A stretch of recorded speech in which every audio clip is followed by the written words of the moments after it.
Pemirsa Piala AFF 2022 hari ini akan menggelar laga big match antara Timnas Indonesia kontra Thailand.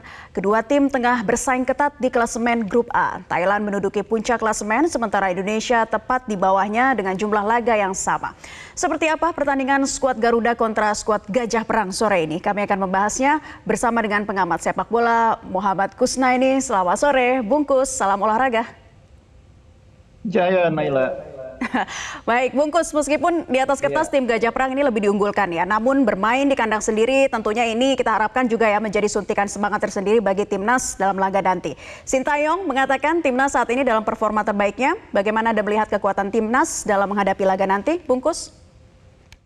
Iya, memang benar bahwa materi pemain kita di Piala AFF kali ini saya pikir sedikit lebih baik dibanding beberapa negara peserta lain, terutama negara-negara favorit seperti Malaysia, Thailand, Vietnam, yang sebagian pemain utamanya tidak bisa hadir. Sama Indonesia pun sebetulnya tidak ada Sandy Walsh ya, kemudian juga ada Elkan Bagot yang juga tidak bisa hadir. Tapi dari segi materi pemain kita beruntung karena sebagian besar pemain pilihan pelatih bisa datang. Bahkan Jordi Amat sudah memulai debutnya kemarin di laga sebelumnya, sehingga ini sangat membantu membuat tim ini lebih solid. Wajar kalau Sintayong mengaku bahwa timnya saat ini dalam kondisi yang baik, karena memang kalau kita lihat dua performa awal timnas kita, saya pikir sangat baik penampilan mereka. Meskipun harus diakui masih ada beberapa PR yang harus dibenahi, tapi secara umum penampilan kita sudah sangat baik. Mungkin tinggal penyelesaian akhir, kemudian fokus di awal-awal pertandingan yang masih harus sedikit dibenahi. Ya, itu yang menjadi catatan. Sintayong ingin Timnas tentunya lebih bermain menekan, menyerang, dan memaksimalkan kecepatan ya, Bungkus. Prediksi formasi yang diusung 4-3-3 nih, apakah ini diklaim sudah ideal untuk menghadapi Thailand nanti? Iya, jadi Sintayong ini pelatih yang setiap pertandingan itu biasanya memiliki pendekatan berbeda ya. Jadi yang ditunjukkan dalam pertandingan pertama dengan laga kedua itu belum tentu sama dengan laga ketiga. Nah, di laga ketiga ini boleh jadi formasi 4-3-3 akan sedikit dimodifikasi menjadi 4-2-3-1 karena pertimbangannya sangat masuk akal. Thailand di laga ini pasti akan berusaha bermain lebih konservatif dengan memperkuat lapangan tengah.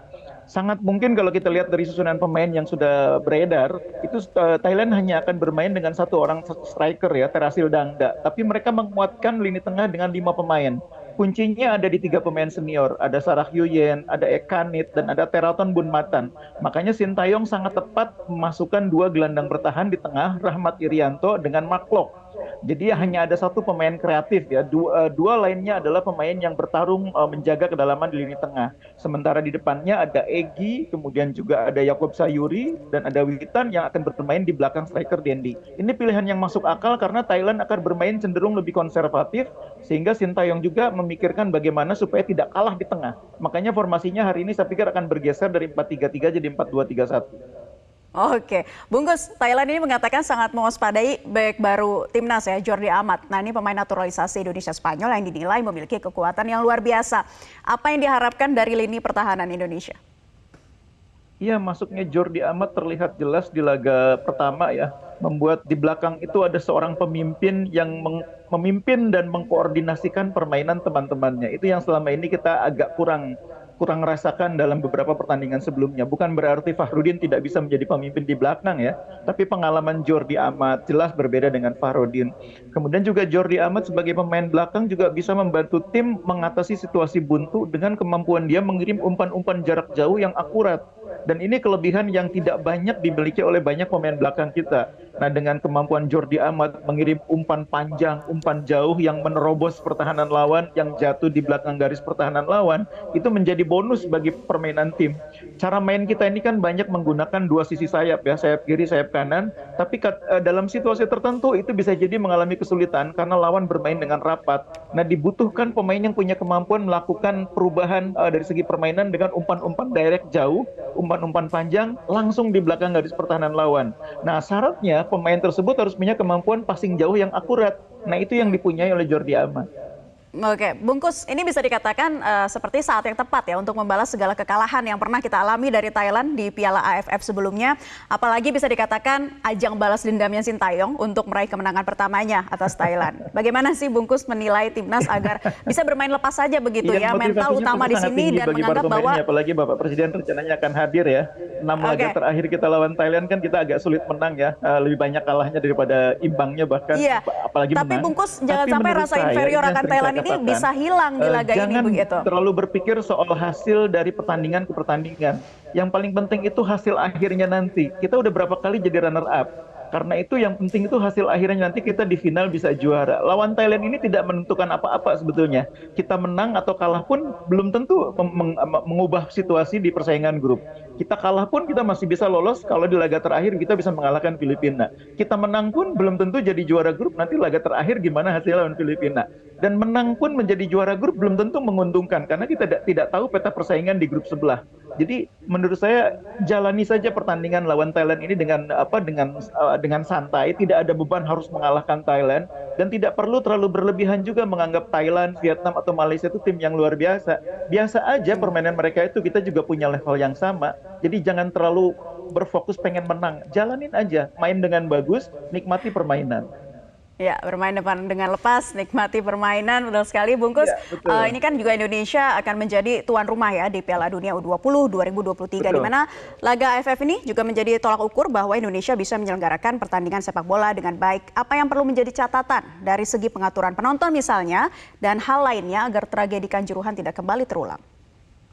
Iya, ini memang semacam test case ya bagi event Piala Dunia karena kita mungkin tidak punya test event untuk Piala Dunia U20 tahun depan.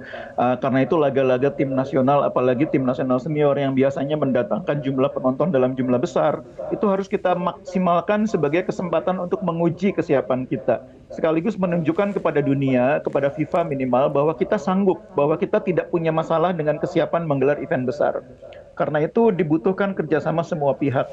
Pengurangan jumlah kapasitas penonton di dalam stadion adalah langkah yang bijaksana. Itu sangat tepat ya. Tapi yang kedua yang juga tidak kalah penting sekarang ini, kita harus terus PSSI terutama bersama dengan Kementerian Pemuda dan Olahraga sosialisasi bagaimana menjadi tuan rumah yang baik. Sosialisasi bagaimana menjadi penonton yang baik. Apa yang mau kita capai di Piala Dunia dan apa yang negara lain pengen lihat dari Indonesia ketika kita jadi tuan rumah. Kita bisa belajar dari Qatar kemarin waktu menggelar Piala Dunia. Bagaimana Qatar mampu mengubah persepsi dunia tentang negara itu dengan menjadi tuan rumah yang sangat baik. Nah, kita bisa belajar dari Qatar bagaimana menjadi tuan rumah, dan itu harus dimulai dengan kita membangun kesadaran kolektif di kalangan penonton sepak bola di Indonesia maupun di kalangan masyarakat Indonesia secara keseluruhan. Apa sih pentingnya Piala Dunia ini bagi Indonesia? Dan kalau kita menganggap ini penting, bagaimana kita harus menyikapi? Bagaimana kita harus menyambut para penonton dari negara lain? Bagaimana kita harus menyambut pemain dari negara lain? Bagaimana kalau kita di dalam stadion harus bersikap? Itu harus diedukasi. Jangan dianggap penonton kita udah bisa kok, udah ngerti kok. Edukasi itu mutlak, nggak bisa ditawar. Jadi bukan sekedar kita menjadikan event seperti Piala AFF ini sebagai test case, sebagai test event, tapi jangan lupa edukasinya dijalankan. Baik, kesadaran kolektif juga harus terus ditanamkan ya. Bungkus, kembali lagi kepada pertandingan Indonesia versus Thailand. Bungkus, prediksi skornya berapa?